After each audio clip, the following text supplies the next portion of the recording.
Chapter 7. The Arrangement. Discard was still laughing when they arrived at their destination. Fluttershy gazed up at the floating dark castle. Cotton candy clouds surrounded it. Raining chocolate milk. Like what I've done with the place, the chronicles asked her. It's, she stammered, lovely. Wait until you see the inside. He carried her to the door and opened it up. Fluttershy's eyes widened the interior. It was like looking at a drawing by M.C. Escher, with stairs leading to nowhere and doors hanging sideways. Welcome to my humble abode, Discord said proudly. Or so I say, our humble abode. What do you think? She put a hoof to her head. I think I'm getting dizzy. He chuckled. Ha ha ha. You'll get used to it, my dear. After all, this is your new home. My. Overwhelmed with it all, she fainted in his arms. He summoned a daybed and set her down gently. He gazed in triumph at his prize. So innocent, he thought. Well, we'll soon fix that. She sacrificed herself for us? Keen asked in wonder. She thought she was the only one who could do it, Applejack explained solemnly. He told us what our freedom would cost, but I would have never fought Fluttershy. She buried her face in her husband's shoulder. That creature has gone too far this time, Luna bellowed, using her traditional Caroline voice. We go to that castle and demand he return the Pegasus at once. Celestia put a wing around her. No, sister. If the agreement made is broken, Discord could unleash this chaos again. But, she stammered, you can't expect us to allow such an innocent soul to be tied to that monster. This is all my fault, Twilight whimpered. I'm sorry, Princess Celestia. I failed you. Celestia raised an eyebrow. How have you failed me? You left me in charge of Equestria, and it was put in danger because I didn't take precaution. And I let one of my best friends accept a fate worse than death. She hid her face in her hose. I'm a terrible ruler. She stopped crying as her mentor lifted her chin. Being a ruler means one that has to make the difficult decisions for the good of her subjects. There's nothing else to be done. It should have been me then. I could have handled him. I am as distressed as you are, but this was her choice. Discord may do terrible things, but believe me when I say he won't bring Fluttershy any physical harm. How do you know that? His nature is to corrupt what is orderly, not to inflict pain. Some creatures are not as evil as they seem. So, Piggy Pie sniffled, what do we do now? All we can do now is pray that Fluttershy will be safe and move on with our lives. When Fluttershy had gained consciousness, she was lying on a couch. She glanced at her surroundings and the ring around her neck, realizing that the events of the day hadn't been a dream. She sighed heavily. She accepted Discord's proposal. Sage princesses lost their friends and freedom in all one day. Now she was engaged to the Lord of Chaos with no escape. Speaking of which, where was Discord? Her answer came sooner than expected as the creature materialized above her. She squeaked and tilted it back in the castle in surprise. Have a nice rest, my dear, he asked. She struggled to get her words out. How long was I out? About an hour or so. I took the time to decorate your room. You like green, right? Sure. Of course. The living arrangement's only temporary until we are married. Then we'll be sharing a room, he said slyly. Fluttershy shivered at the thought. When is the wedding exactly? Oh, it could be next month, next week, or even tomorrow if you like. Tomorrow? That reminds me, we need to pick out your dress. I know it's bad luck for me to see you and all, but given the circumstances. Don't you think? She found herself standing on a pedestal facing 3 mirrors. Discord was dressed as a tailor and taking her measurements. Now see, I see you're a size 4, am I right? Are you going? She wants to talk as Discord makes several wedding gowns appear on her body. Too frilly, too casual, too flowery, not flowery enough, too white, too blue. He stood in an ivory-colored gown with green trimming, then failed draped over her head from a crown of blue daisies. Why, darling, he purred, gesturing towards her reflection. You look beautiful.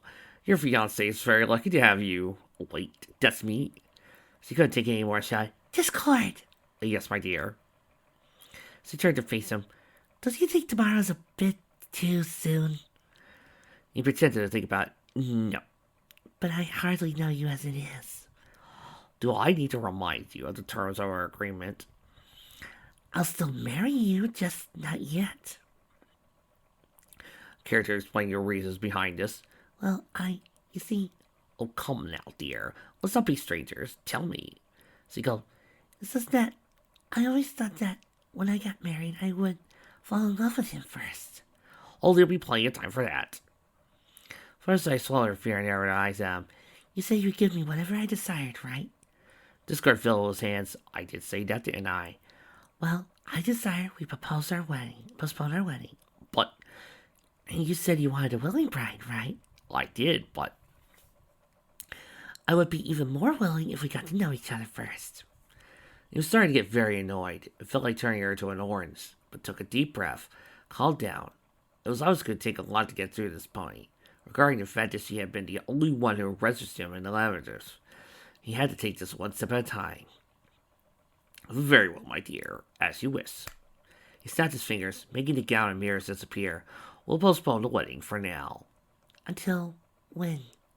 She could not help but ask. An idea struck him. I'll tell you what. He continued as he circled her. Every night I will ask you a teensy question. If you don't give me the answer I want, I will keep asking until you do. And when I do? Well, he sparked. Let's just say that'll be our wedding day. Flashlight shuddered. What's the question? I'll tell you later. Right now you look hungry. As if a cue, her stomach grumbled. I did skip breakfast. Let's say no more. An oddly square-shaped table appeared between them. He was sitting on either end. Discard summoned a closet wardrobe at the last-minute touch. Well, be my dear. Chicken a la king. Lobster. As he goes to eat this, it appeared before her. Flashlight uttered. I'm a vegetarian. Oh, right, my bad. Hay, oats, baked Alaska. Just a salad would be nice. Sure enough, a bowl of lettuce, tomatoes, cucumbers, and carrots materialized before her. Discarded someone a bowl of what appeared to be. Is that paper? Is it? He said, taking a bite of it. Crunchy. Want some? She raised an eyebrow. I'll pass.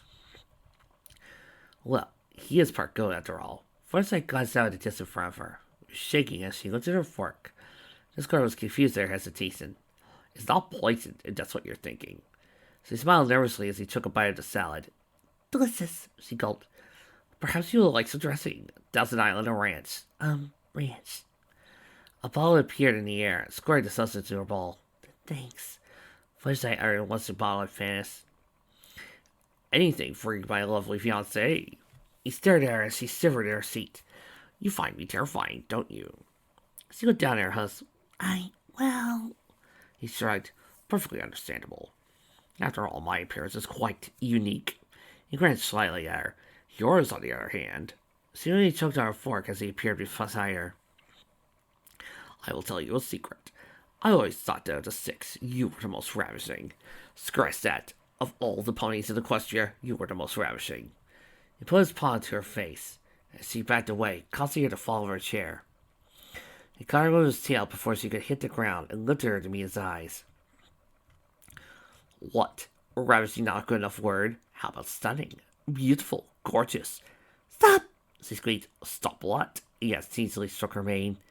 Flashlight wiggled out of his hold. Look, I appreciate the compliment, but...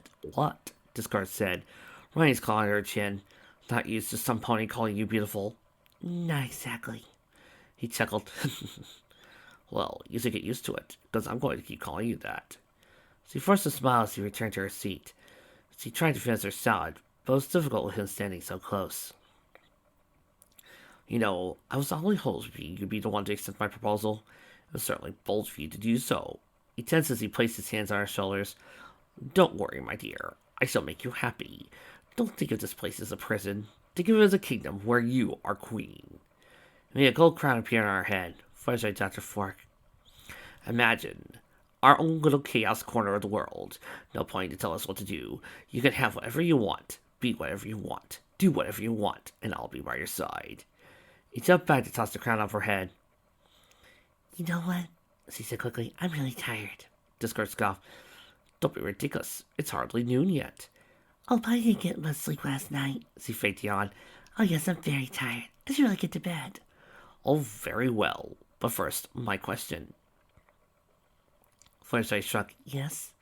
He cut her chin in his paw. Do you love me? Her eyes flamed. What? I asked, do you love me? She was silent for a long while, getting ready to faint again. Would he get mad if she gave her honest answer? But as he said yes, they would be married immediately. No. Discord shrugged. Fair enough. But though here's a heads up, my dear. I'm going to keep asking until you say yes. Well, why do you want to? You said you wanted to fall in love before you got married, so you give her a wink. Now, let's get you to bed, shall we? He picked up her briar style and carried her to a door that was safely right side up. He opened it to reveal a room with wavy green walls. I know how you ponies are about gravity, East Discord said, though it is quite boring. He opened a widely shaped wardrobe. Here are some clothes for you, in case you're in a fancy mood. If you don't like them, I can make a few alterations. He carefully set her down on a canopy bed and gestured her towards the chandelier above. What's this? He clapped his hands and the candles went out. Another clamp illuminated him again. Neat, huh? Ooh. He pointed to a record player. In case it gets too quiet for you. He moved the rod and wanted the record play Fluttershy's favorite lullaby. How did he know? Oh, and if you get hungry in the middle of the night, he showed her a microwave sitting in the counter in the corner. Simply press one of the buttons. Hay, oats, honey melon, pineapple, whatever you like. Oh, he flew over to the windows. I made sure you got a great view. He flung over the curtains, revealing the foggy, dreary forest outside. Well, maybe not a great view, but hey, any view's better than no view. He waited excitedly for a reaction. Fluttershy was struck dumb as he glanced around the room. He really put a lot of effort into this. As he was so eager to please her, she was starting to think the car was right, but was also much to take in. Discord frowned at her silence. Is it not to your liking? No, it's fine. Was the microwave too much? Would you prefer pink instead of green? Is the bed not comfy enough? It's fine. Really, it's fine even. It's nice. Discord accepted her answer, took to the door. Now, if there's anything else you need, just holler. Sleep tight. Once he had closed the door, Fluttershy waited until he was gone, buried her face in a lace pillow, and let loose all the tears he had been holding back. Discord, you sly devil. The chronist muted as he reminded himself in the mirror. Sly is reflected Scott. You're acting like a big softy, kissing up to that wimpy Pegasus. Don't you understand? This is better than we could have hoped for. Listen, the ponies can't turn us to stone without the element of kindness, right? Right, but what does that matter? They already promised not to use the elements against us. Only because they didn't have a choice. Well, if any of our deals were to be broken, then we could be free to do whatever we want. And where does the Pegasus fall into this? He cackled. I'll bet you by the end of the month that Pegasus will be so hopelessly in love with me. So do just anything for me. She won't be able to use her element against me, which means there'll be nothing stopping me from taking over Equestria. And just think, I'll even gain a queen in the process. As reflects the person laughter. Really, that's your plan. You honestly think that little pony would fall in love with you? Discord put his hands on his hips, and why not? Have you looked at yourself lately? I have my charms. Are you talking about the magic kind of charms or the wooing kind of charms? Because the latter is just hopeless. He grabbed a mirror. I wish I'd like to be smashed into millions of places. Hey, 7 years of bad luck. Don't talk to me about bad luck. I invented bad luck. He went to the glass ready to destroy it. Then he paused and slapped on his face. What am I doing? He set the mirror down and stared at his reflection, which returned to normal. He studied the distorted face and thought of Fluttershy's beauty. How could he win her heart? She had already agreed to marry him, but not because she wanted to. She only wanted to save her friends. Why would she ever want him? He shook these thoughts out of his head. Oh, well, does it matter? There are other ways to impress a lady. He studied his reflection again. Though maybe I should trim my beard.